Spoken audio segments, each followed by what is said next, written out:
Baik, Assalamualaikum warahmatullahi wabarakatuh. Kali ini kita akan belajar tentang SPSS dengan topik uji sampel berpasangan atau uji dites sampel berpasangan atau pair sampel dites. Oke. Uji ini digunakan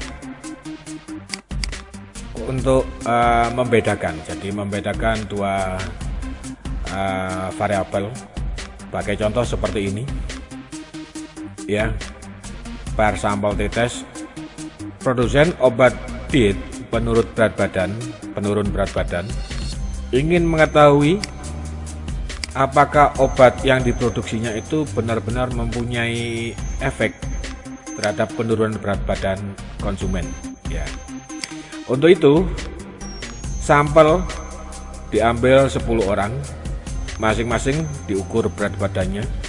Kemudian setelah sebulan meminum atau mengkonsumsi obat tersebut, kembali diukur berat badannya. Berikut adalah hasil angka dalam kilogram. Untuk sampel pertama, sebelumnya 76,85 kg. Ya, setelah sebulan tadi, sesudahnya diukur lagi berat badannya, ditimbang menjadi 76,22. Di sini responden 1 mengalami penurunan. Berikutnya adalah yang kedua, sebelumnya 77,95 dan sesudahnya 77,89. Responden kedua juga mengalami penurunan. Responden ketiga ini justru mengalami kenaikan. Begitu pula dengan yang keempat, responden 4 itu mengalami kenaikan. Responden 5 stagnan atau tetap. Responden 6 itu mengalami kenaikan. Responden 7 itu mengalami kenaikan meskipun sedikit. Responden 8 ini mengalami penurunan. Responden 9 ini mengalami kenaikan. Responden 10 ini mengalami penurunan. Dari data ini kita bisa lihat bahwa ternyata obat yang dikonsumsi tersebut sebelum dan sesudahnya bervariasi. Ada yang mengalami peningkatan berat badan, ada juga yang mengalami penurunan berat badan, namun ada juga yang mengalami stagnan atau berat badannya tidak berubah. Berdasarkan hal tersebut, maka hasil ini perlu dianalisa secara statistik. Apabila sebelum dan sesudahnya itu semuanya mengalami kenaikan, ya, nomor 1 sampai 10 mengalami kenaikan berat badan semua, maka tidak perlu diuji statistik. Itu pasti sudah ada perbedaannya. Namun demikian, kalau menurun semua itu juga tidak perlu diuji statistik karena akan mengalami perbedaan berupa penurunan berat badan. Tapi dalam hal ini, kasus ini ada yang naik, ada yang tidak, ada yang turun, maka perlu diuji statistik untuk mengetahui sesignifikan apa obat tersebut hasilnya, atau obatnya itu bermanfaat apa tidak, kan begitu. Kita asumsikan data berdistribusi normal. Jadi angka ini, kalau ini bentuknya word, tinggal di copy seperti ini ya. Kita pastekan atau kita paste di SPSS. Sebaiknya untuk data, raw data ini kebetulan sebagai contoh saya menggunakan MS Word. Tetapi kalau penelitian beneran Anda sampelnya bisa sampai 1000, maka sebaiknya menggunakan datanya dalam bentuk Excel karena copy paste-nya lebih mudah. Kalau sudah, kita pastikan di paste atau di copy ya, satu-satu saja, misalkan di copy gini. Kemudian kita buka di SPSS nya, kita paste, klik kanan gini, paste. Ini sudah ada bentuknya ya, sebelum dan sesudah. Oke, kalau data sudah tercopy seperti ini, tolong diperhatikan di sini bahwa ada 76.85 itu koma, karena dalam bahasa Inggris khususnya untuk SPSS ini koma itu menjadi titik ya. 77,95 itu 77.95 dan seterusnya. Ini datanya. Kalau sudah Anda ketik nanti seperti ini ya, materinya ini akan saya kopikan nanti, tapi juga Anda bisa ngetik dari sini juga. Anda pause di YouTube Anda, kemudian Anda ketik, Anda coba. Nah, variabelnya diklik di sini, variabel. Kita lihat di sini variabelnya. Sebelum, sesudah. Ini gimana cara ngetiknya, Pak? Ya diklik 2 kali di sini, sebelum gitu ya. Ini diklik 2 kali, sesudah. Nah, ini kita pakai numerik saja karena memang numerik datanya. Ini standarnya ya, standar punya SPSS, kita biarin aja. Nah, kemudian kalau sudah, maka kita kembali data view. Sampai di sini kita tibalah pada untuk analisisnya. Pertama yang kita lakukan adalah kita klik menu di atas ini adalah analyze, kemudian pilih compare min ya. Di sini ada beragam macam, kita pilih yang pair sample test karena kan kita pair tadi. Pak, bedanya pair sama independen, artinya bedanya sampel berpasangan sama bebas gimana? Kalau sampel berpasangan atau pair sampel itu pasti ada kalimatnya sebelum dan sesudah. Kalaupun tidak berbunyi kalimat sebelum dan sesudah, data awal seperti ini, data berikutnya setelah perlakuan seperti ini.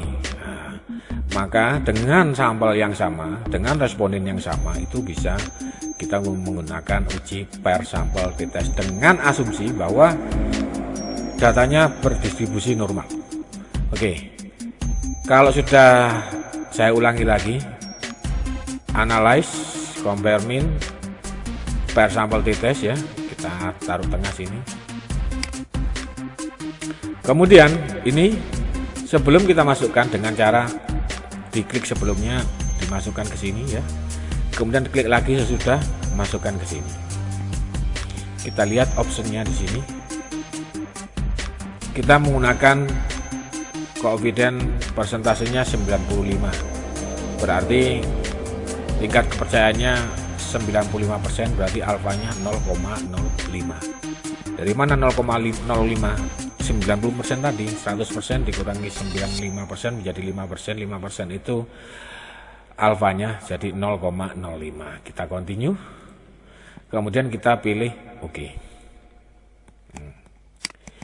Ini hasilnya ya, hasilnya seperti ini. Kita besarkan. Anda bisa lihat di sini bahwa sebelum dan sesudah, minnya untuk sebelum rata-ratanya 84,5, sesudahnya 83,3. N ini ya jumlahnya 10, standar deviasinya sekian. Kita dari data ini mana Pak yang kita akan bahas atau kita baca? Ini di sini. Di sini ada signifikansi total ini ya, yang paling akhir ini. Nah, sebelum dan sesudah ini 0,134.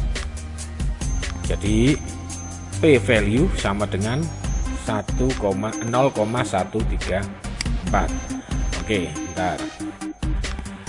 Di sini kita bicara masalah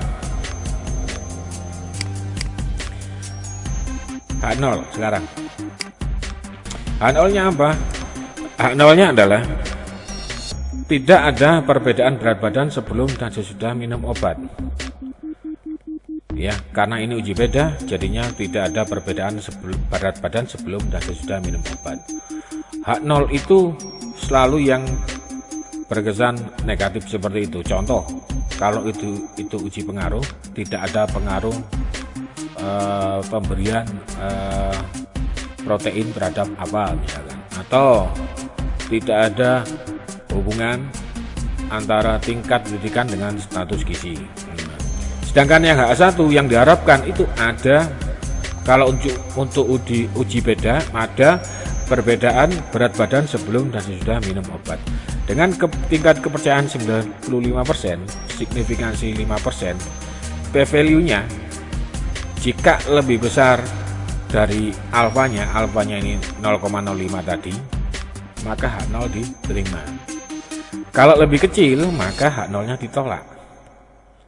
Ini Anda harus pahami betul di sini, harus diingat. P-value itu kalau lebih besar daripada alfa, H0 nya diterima. Kalau H0 diterima, pasti H1 nya yang ditolak. Kalau P-value lebih kecil daripada alfa, H0 nya ditolak, maka H1 nya diterima. Ini kan saya sebutkan H0 saja. Jadi kalau H0 diterima, ini berarti H1 nya juga pasti ditolak karena H0 nya diterima. Kalau H0 nya ditolak, berarti H1 nya diterima. Artinya apa ini, Pak? P-value lebih besar daripada alfa, H0 diterima. H0 nya ini bunyinya. Nah, maka tidak ada perbedaan berat badan sebelum dan sesudah minum obat. Nah, itu kesimpulannya. Ini ya, kesimpulan P-value 0,134 lebih besar daripada alfa kurung 0,05, maka H0 diterima. Berarti tidak ada perbedaan berat badan sebelum dan sesudah minum obat. Dengan kata lain bahwa obat penurun berat badan tersebut tidak efektif dalam menurunkan berat badan secara nyata. Nah, itu cara menguji menggunakan pair sampel test. Kemudian ini outputnya ya. Kemudian untuk data penelitian, maka biasanya file ini yang paling belakang ini, hasilnya ini nanti dilampirkan ya dalam lampiran penelitian Anda. Untuk itu yang Anda lakukan boleh di copy seperti ini ya, di copy dari sini gini, sorry, atau Ctrl A gitu ya, klik kanan copy boleh ya, terus dimasukkan di dalam MS Word seperti ini. Kalau itu layoutnya saya ganti landscape, boleh dipaste gitu seperti ini ya, boleh Pak, boleh. Cuman hasilnya akan seperti ini ya. Atau kalau Anda ingin punya datanya dalam bentuk Word langsung dari sini, caranya gimana? Ini sini ada file ya, kemudian sini ada ekspor. Anda ekspor saja. Nah, ekspor. Nanti ekspornya itu bentuknya adalah bentuk Word langsung ya. Nah, ini file outputnya DC user aroni dokumen ini ya. Kita klik aja yang outputnya itu, kita ganti namanya menjadi Pirate test itu ya. Kalau sudah, kita tinggal tekan OK, dan diingat-ingat di sini ada C user, tempat Anda menyimpan itu, baru judulnya ini. Kalau diganti Pak tempatnya C-nya Pak, boleh tinggal klik browse, mau pilih D, E dan seterusnya. Saya pilih C saja di dokumen.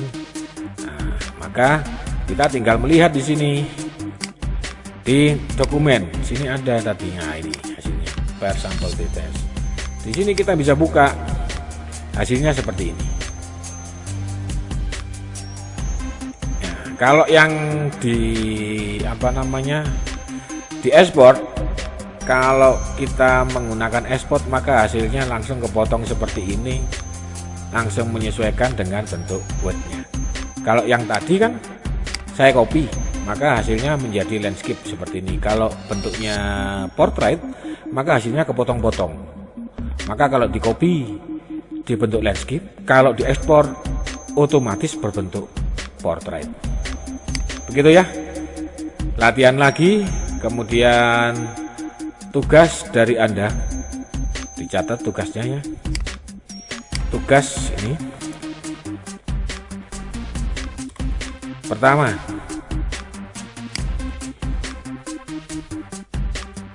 bentar. Setiap mahasiswa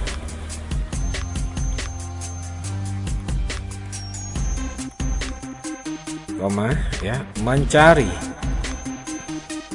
contoh uji Pirate test. Berikut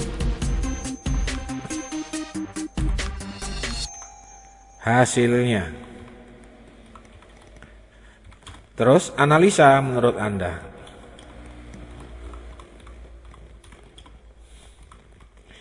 Analisa menurut Anda, ya, artinya analisa itu apakah yang diuji itu sudah benar ataukah ada kekurangannya di mana. Kemudian contoh tadi tidak boleh contoh yang sudah dalam bentuk PDF dari internet kemudian dikirim ke saya, tidak. Contoh tadi boleh ngambil dari internet, dari apapun boleh, dari perpustakaan juga bisa, cuman perpustakaannya online, berarti masuk di perpustakaan gizi, perpustakaan Poltekkes. Kemudian contoh tadi Anda copy dalam bentuk Word, contohnya sudah dalam bentuk Word, kemudian Anda analisa lagi menggunakan SPSS Anda. Paham ya? Kalau sudah dianalisa menggunakan SPSS, hasilnya seperti apa? Cek dengan hasil yang ada atau yang Anda punya dari internet atau dari perpustakaan tadi.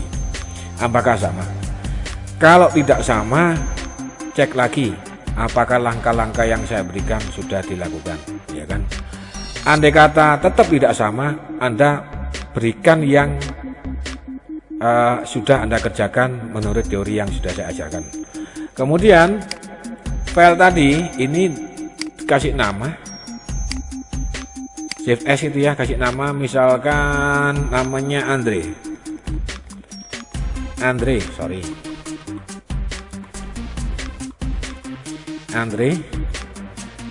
misalkan D3 ya, kalau D4 ini, kemudian kelas A ini A, underscore, kemudian NIM misalkan ini, nah gini namanya ya. Kemudian ada save kan, ini sudah ada namanya Andre seperti ini ya. Ini sebagai contoh, nanti di sini ada hasilnya, hasil tugas Anda. Kemudian hasil ini bentuk Word ini Anda kirim ke email, kirim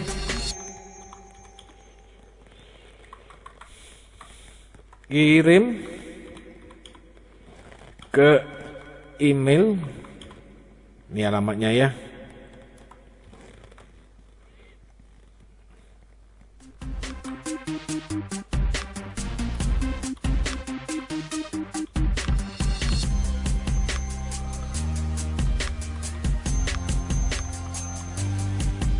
Sorry, pakai yang satunya aja biar jadi satu.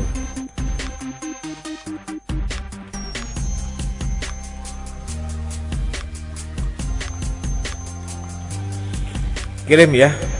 Kalau pengirimannya kapan Pak? Batas akhirnya setelah materi ini saya posting di YouTube pada hari Selasa, kan jadwal Anda Selasa ya, maka dikirimnya paling lambat adalah hari Rabu ya, jam 3 sore. Besoknya jam 3 sore harus dikirim ke saya. Nanti di email itu ada kelihatan tanggal Anda ngirim tanggal berapa. Jadi kalau mahasiswanya ngirimnya hari Kamis, Jumat, maka yang kirim hari Jumat atau Kamis itu saya anggap tidak mengirimkan tugasnya, jadi tugasnya kosong. Oke, saya rasa itu pertemuan tentang PRT test. Anda bisa download YouTube ini, Anda pelajari berkali-kali supaya paham. Seperti itu saja untuk PR, mudah sekali sebenarnya, tetapi Anda harus teliti di dalam menganalisanya. Sekian, terima kasih. Wassalamualaikum warahmatullahi wabarakatuh.